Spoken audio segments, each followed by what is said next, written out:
बिल्कुल, देखिए गृहमंत्री अमित शाह की मौकाए वारदात पर मौजूदगी अपने आप में न सिर्फ बहुत से ऐसे सवाल जिनके जवाब देश जानना चाहता है, उन जवाबों को जल्द से जल्द देश के सामने रखा जा सके, उसके लिए एक कोशिश, एक प्रतिबद्धता के तौर पर जो भारत सरकार की है उसको दिखाता है, बल्कि साथ ही साथ महत्वपूर्ण यह भी हो जाता है कि गृहमंत्री अमित शाह अगर मौकाए वारदात पर पहुंच रहे हैं तो इसमें संदेश बड़ा है। इसके जरिए मैसेजिंग जबरदस्त दी जा रही है और किस तक मैसेज और किस तक ये संदेश पहुंचाया जा रहा है, उन हिंदुस्तान के दुश्मनों तक ये संदेश पहुंचाया जा रहा है जो सीमा पार बैठे हुए हैं और शायद इस वक्त बहुत खुश होंगे कि उन्होंने हिंदुस्तानियों का खून बहाया है, लेकिन इस वक्त डर और खौफ के साए में वो सीमा पार बैठे हुए आतंकवादी और उन आतंकवादियों के आका भी हैं, क्योंकि संदेश यहां से बड़ा और कड़ा अपनी मौजूदगी से घटनास्थल पर पहुंचकर देश के गृहमंत्री अमित शाह की तरफ से दिया गया है चित्रा। पहलगाम में मौकाए वारदात पर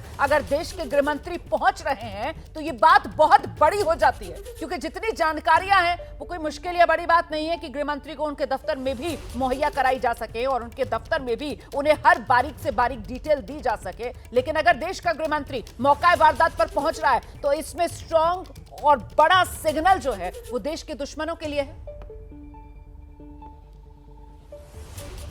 बिल्कुल रुमाना, देखिए गृह मंत्री खुद इस बात को समझते हैं कि बीमारी जब बहुत ज़्यादा हो जाए और वो पूरे शरीर में फैल जाए तो फिर उसका पूरा इलाज करना पड़ता है। अभी तक सर्जिकल स्ट्राइक, एयर स्ट्राइक के जरिए पाकिस्तान को हम सबक सिखाते रहे, लेकिन जहां पर गृह मंत्री की इस वक्त मौजूदगी है वहां से बहुत ज़्यादा दूरी नहीं है पाकिस्तान की। और पाकिस्तान के सेना प्रमुख की ओर से हाल के दिनों में जिस तरह का बयान आया था, द्विराष्ट्र सिद्धांत को वो समझाते हैं, वो हिंदू मुसलमान के बीच फर्क बताते हैं, वो बताते हैं कि किस तरह से मुसलमान अलग हैं और कैसे पाकिस्तान राष्ट्र बना। तो लोगों के भीतर और आतंकवादियों को वो पूरी तरह से एक तरह से सपोर्ट करने का काम कर रहे थे अपनी जुबान के। पहले तो दबे छुपे ये बातें होती थी, लेकिन अगर आप बड़े मन से इस तरह की बातें करने लग जाओ तो इसका सीधा सा मतलब है कि आपको कश्मीर की जो शांति है वो आपको रास नहीं आ रही है। तो गृह मंत्री की जहां पर मौजूदगी है वहां से पाकिस्तान बहुत दूर नहीं है। और संसद के भीतर गृह मंत्री ने पीओके को लेकर जो बड़ा बयान दिया था वो भी हमें याद रखना चाहिए। उनकी ओर से कहा गया था पीओके हमारा ही है, और उनकी ओर से बहुत कड़े शब्दों में पाकिस्तान को सबक सिखाने की पीओके के मामले में बात भी कही गई थी। तो जहां पर वो है, यकीनन पाकिस्तान की पूरी नजर होगी कि आपने अगर निर्दोष लोगों को मारा है, निर्दोषों का कत्लेआम किया है, हिंदुओं का नरसंहार किया है, टारगेट किलिंग की गई है, पूछ पूछ कर उनका धर्म और उसके बाद उनको चुन चुन कर उनको मौत दी गई है, तो उसके बाद आप भी अंजाम भुगतने के लिए तैयार रहिए। और इस बार तो अंजाम ऐसा होना चाहिए रोमाना, देखिए पूरा देश, चाहे वो हिंदुस्तान हो या फिर आम कश्मीरी, अगर आप यहां पर आएंगे, मैं श्रीनगर से होते हुए रास्ते में आगे पहलगाम की तरफ बढ़ने की कोशिश में हूं, अगर आम कश्मीरी जो यहाँ के लोग हैं उनका यही कहना है, 2020 का आंकड़ा बताता है 30 लाख पर्यटक आए थे, क्योंकि अनुच्छेद 370 खत्म हुए 1 साल हुए थे, उसके पहले भी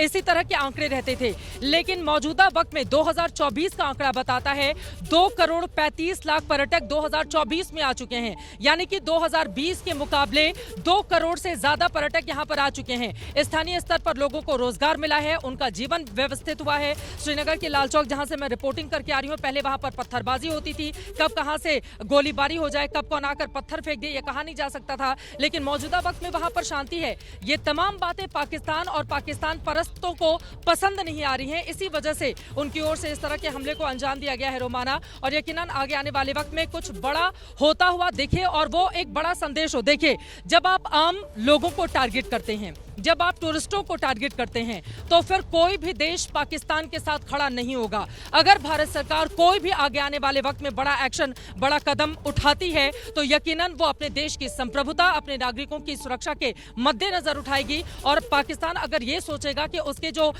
हम राष्ट्र जो उसको सपोर्ट करते हैं वो आकर उसको बचा लेंगे, तो इस बार उसने बहुत बड़ी गलती की है, बहुत बड़ी भूल की है। और पाकिस्तान के सेना प्रमुख ने उससे भी ज्यादा बड़ी भूल कर दी है, सार्वजनिक मंच पर जिस तरह उकसावे की बात करते हुए वो नजर आए। तो कुल मिलाकर उम्मीद यही कि आगे आने वाले वक्त में जो बदला हो वो इतना बड़ा हो कि दोबारा ये जो नाग पड़ोसी मुल्क फन फैलाकर हमेशा डसने के लिए व्याकुल रहता है वो हमेशा के लिए खत्म हो जाए। कोशिश यही होनी चाहिए, क्योंकि सर्जिकल स्ट्राइक, एयर स्ट्राइक के बावजूद अगर वो नहीं माना है तो इस बार उसका पूरा इलाज किए जाने की जरूरत है। उन निर्दोष लोगों की क्या गलती थी जो अपने शादी के हनीमून पे कोई लोग आए हुए थे, 1.5 महीने पहले किसी की शादी, 4 दिन पहले किसी की शादी, आईबी का अधिकारी छुट्टी पर गया था था और फिर वो वहां पर। और एक और चीज यहाँ पर रोमाना दर्शकों की जानकारी के लिए मैं बताना चाहूंगी, एक फेक प्रोपेगेंडा भी यहाँ पर फैलाने की कोशिश की जा रही है, क्योंकि आम कश्मीरी इस आतंकवादी हमले की कड़े शब्दों में निंदा कर रहा है। कल कुछ लोगों की रोती हुई तस्वीरें भी हमने आई कि वो किस तरह से आहत हुए हैं। अमरनाथ यात्रा की शुरुआत हो जाएगी 3 तारीख से,